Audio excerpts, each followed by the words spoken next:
Hey, Craig, give the people a quick intro. Who are you and what do you do now? Excellent. So, high level, I'm the vice president of new client acquisition sales at nCino. I focus primarily on the IMB side of things, and I have probably over a dozen years of sales in the mortgage industry. Been leading teams also as an individual contributor along the way. I've been a top producer, I think, for about 8 of the 9 years that I was an individual contributor. Before that, I've been a sales marketing leader from small startups to Fortune 500 companies, and I've tried to learn a few things along the way that hopefully I can share today. Okay, excellent. So you've led teams of over 60 business development professionals and now manage a national team of RVPs. When you look back across 20 years of growing businesses, what's the biggest thing you've learned about developing salespeople that you wish you'd known earlier? That's a good question. There's a couple of things that I've learned along the way. One is there are certain intangibles that you just can't coach, and you have to take some of those. Another big one would be you can't take a D player and turn him into an A player. You can take a D, change him to a C, maybe a C to a B, B to an A. But if you're expecting to go from multiple grades, that's really really difficult to do. And then I think every sales rep is different. Kind of what motivates them can be a little different. So you have to adjust your approach. So I give an example of that, right? So some sales reps, they do a great job. I give them, here, just take an extra day of PTO and just don't count it against your regular PTO allotment. It Mm. means the world to them. Others, congrats, here's $100 gift card for I appreciate all the hard work you put in. That means the world to them. Or others, it's just giving them kudos in front of the team and giving them the recognition and acknowledging their work and effort make all the difference to them. So those are just kind of a few key things that I've learned. That was interesting what you said about intangibles. How do those things come up? Do you know immediately, or are there certain things that you look for? There are certain things that I definitely look for. Um, so I'll give an example. One of the things that I'm working on right now at nCino is we're becoming very, very sophisticated in our hiring process. Mm. So we'll do some. I basically have built out a project in Anthropic Claude that will take some assessment testing that we do. I can run it through the AI. It puts together a whole analysis on it, and it'll even generate for me probing questions when we actually get to the interview process. But across the board, there's just certain things that a account executive has to have in order to find success that you can't really coach on. One is a work ethic. They have to have a strong work ethic. They have to be kind of naturally curious and probing. They have to be assertive, be hunters. Some of those things you can't really teach. You can teach them like here's some parameters, here's some metrics that'll lead to success. Number Right. of phone calls you make in a week, emails, things like that. How many discovery calls you set up, demos. Those are all numbers that they can use as barometers and metrics. But it's not gonna be those intrinsic features that's gonna help differentiate them and drive success. And so you've worked at big companies, you've worked at startups. Does your coaching approach change based on company size or stage, or is it pretty universal? It depends. There are certain things that do change. So, for example, if you're at a smaller company, you're having to wear a lot more hats, so you have to be more flexible, more adaptive. And Okay. if you're a larger company, there's more systems and processes that are built into that. A lot of it's around liability, right? So if you're a small company, giving an example, the legal process. So getting a contract through approvals in order to send that out to a client. I've been at small companies where it's just myself and the CEO that are looking through all the legal language and trying to tie up all the loopholes in those contracts and things. At a larger company, such as nCino and some of the others I've worked at, there's layers to that legal approval process, and it can take a significant amount of time in order to get through all those approvals. When you get a new team and you, like, let's say you're coming into the IMB segment, what does your first 90 days look like from a coaching standpoint? How do you, like, what do you do? How do you figure out who needs what, that sort of stuff? Are you talking about like if I'm building a team or if I'm like taking over a team or something like that? Yeah, well, if you're coming into a team, I like when you're coming Hmm. into nCino, let's say you get this new team you've got to manage Got it within like a this new role. IMB segment. Yeah, yeah. Okay. Uh, the first, I think the first 90 days can be pretty critical because I mean your boss or other people will give you an assessment of like here's kind of what the team is, here's the rundown. So you have a little bit of framework on there, but you also want to learn for yourself on what you have, what you don't have. So when I come in, everyone has a pretty clean slate and they start from ground zero with me.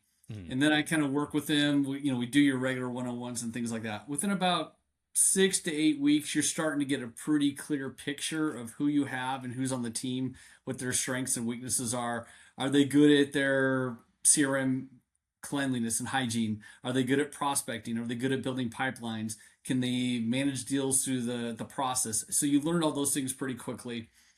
I will say that joining my team the first 90 days it's a challenge for almost everybody. And the reason why is my general philosophy is like freedom within a framework. So here's my framework. I will give you a lot of freedom within that as long as you don't, play too close to the electric fences on there, then you get zapped. Mhm. And learning what my hot buttons are. Once you learn like these 5 or 6 things and you work within that parameter, you're going to be just fine. And at the end of the day, it's all about results too. So if you're a top producer, you kind of earn the right to have a little more flexibility. And I'm a big earn the right with me kind of guy. So those first 90 days are a little bit challenging, but then once you learn what the framework is, what the expectations are, then it makes it very easy to align with that. And a lot of what those expectations are, they come from up above, right? So what's important to my boss is what's important to his boss. So what's important to my boss is important to me. What's important to me is important to my team. Okay, that makes a lot of sense. And you maybe sort of touched on it a little bit in that answer, but when you have a sales rep who's hitting quota, maybe they have bad habits though, they're closing deals, but they're not going super deep with discovery, for example. How do you handle that conversation? Or is it just they're closing and you let them be and they're closing, so it doesn't really matter what they do? So they're closing, they're hitting their quota, but they're not really hitting their potential. Yeah, or maybe they have some bad habits where you think, okay, they can improve in these certain ways. Or yeah, they're closing deals, but their discovery skills maybe aren't really there, and they would get up a level if they got around some of these bad habits, or they fix some of these bad habits. Okay, got it. Yeah, there's a couple of things that you can do if they have those bad habits. First of all, is all good sales reps are naturally competitive, and they have that drive to want to win and be the best. And so if you take a sales rep who is they're performing well, but they can perform better, that's where the coaching comes in. You just say, hey, you realize that you could probably increase the probability of closing deals, have a higher velocity on closing those, and make a higher commission and more money if you do certain things. And I'll work with you on certain things that I've noticed. And then a lot of times I'll watch game tape from demos or discovery calls they've had, and I'll send them the good and the bad. It's like, hey, this little segment you did really well on. This, let's talk about this piece here. You could ask a more probing question. Okay. And you've promoted people from individual contributor to management.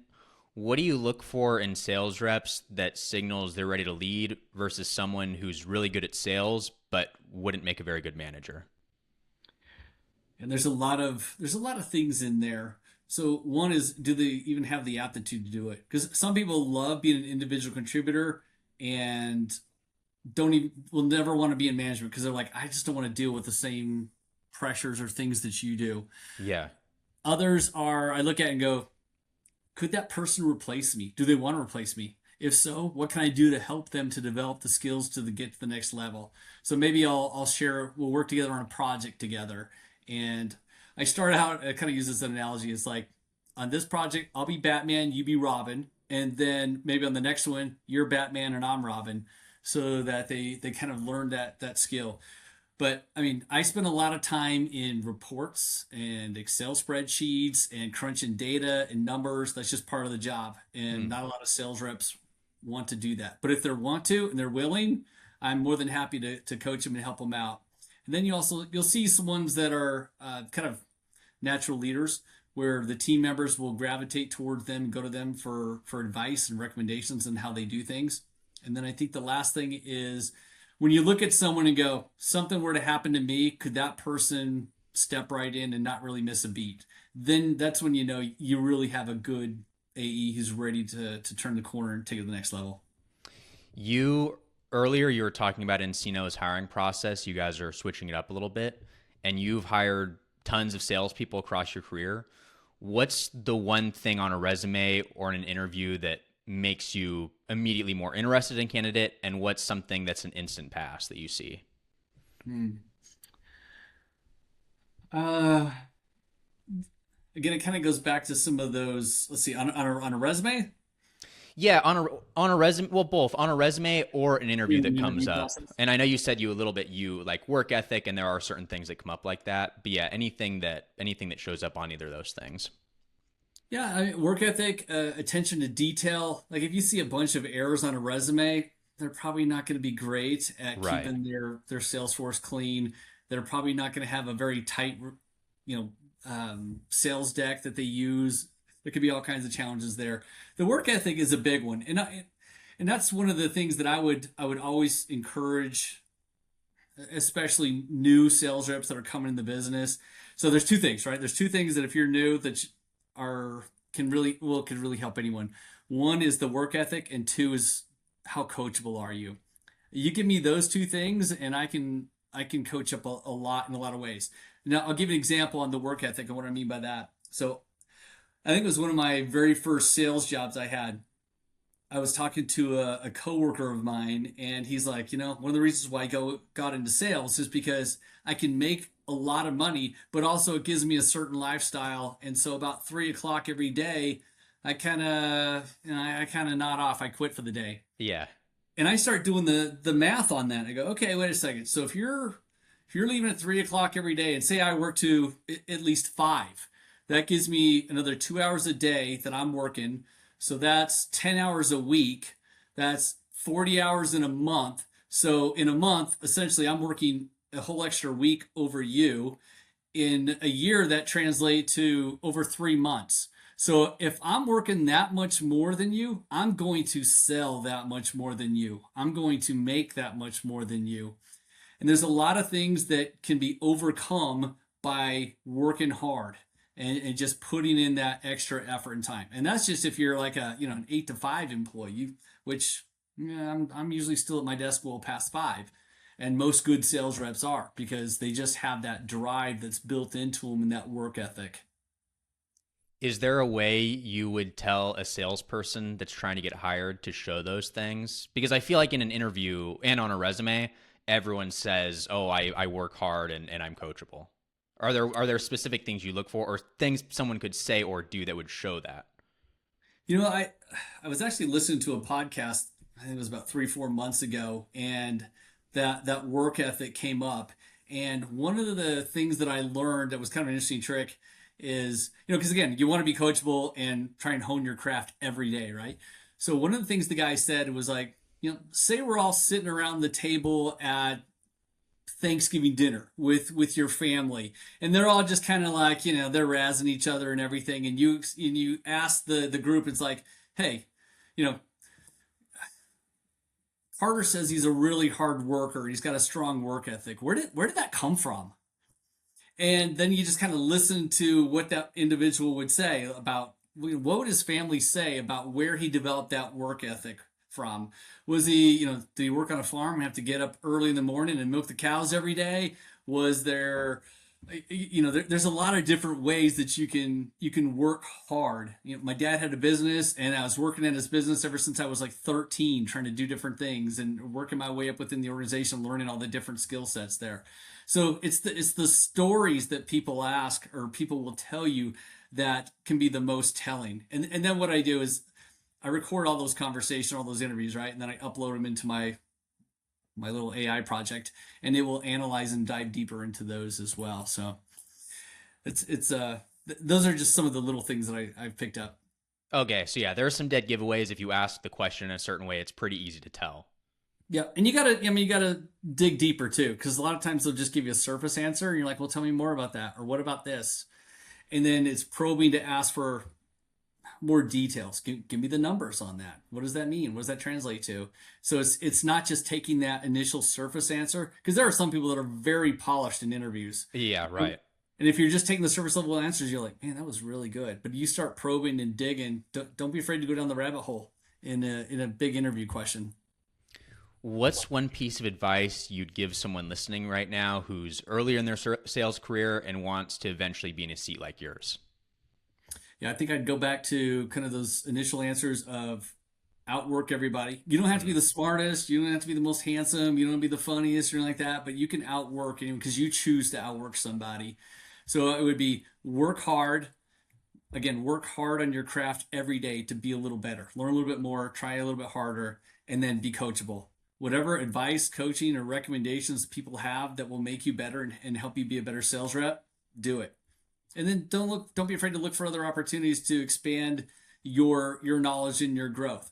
Don't be afraid to ask your boss, what do I need to work on? How can I learn this skill? Where do you see that I need to work on? Because everybody has blind spots. Everybody has gaps, and we may not be aware of those. Your boss probably knows. Ask them, and they can work with you on things to shore those things up. Okay, perfect. Well, that's helpful. I think we got some good stuff here. I'll end it here. All right, sounds good. Thank you, Carter. Appreciate the opportunity.